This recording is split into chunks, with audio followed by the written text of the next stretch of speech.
কাকার নাম কি? আশিস পাল। কাকা আপনারও কি এখানে রাস্তা নিয়ে জায়গা সমস্যা? হ্যাঁ হ্যাঁ, আমার জায়গা, এটা আমার বাবার নামে। এটা হলো কান্তি পালের জায়গা। আচ্ছা, কি হয়েছে? হ্যাঁ হ্যাঁ, জোর করি এটা ভরাই লেছে। কে? জানাইছিলাম শুক্লাল মিয়া। আচ্ছা, কি করেছে?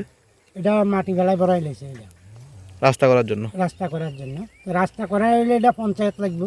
পঞ্চায়েত আমরারে ডাকবো, যে জায়গা নেবে থাকলে কুন্ডা গাড়াইব, তারপরে পঞ্চায়েতে জায়গা নিব।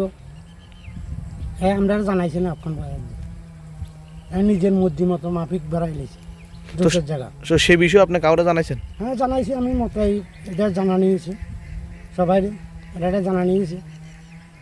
জানাবার পরে কি পাইছেন? এখন তো তারা মাটি তুলতে আছে না। যখন বাউল মিয়ার আন্ডারে এই জমিটা আছে, বাউল মিয়া যখন আইছে তখন কইছে মাটিটা তুলিয়ে দিব, অক্ষণ অবধি তুলছে না। এরা তো পাওয়ার কিসের থেকে পায়? এই তো তারা তো 2 নম্বরই কাজে যুক্ত, এই লেগে তারা পাওয়ার বেশি। থানা টানা এডি পয়সা দিয়ে কিনে রাখছে। হ্যাঁ, সবসময় ধমক দেয়। কি ধমক দেয়? প্রশাসন এরা কিনে রাখছে।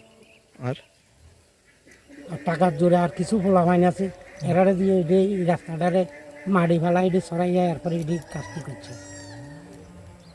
এতদিন অবধি মানে 15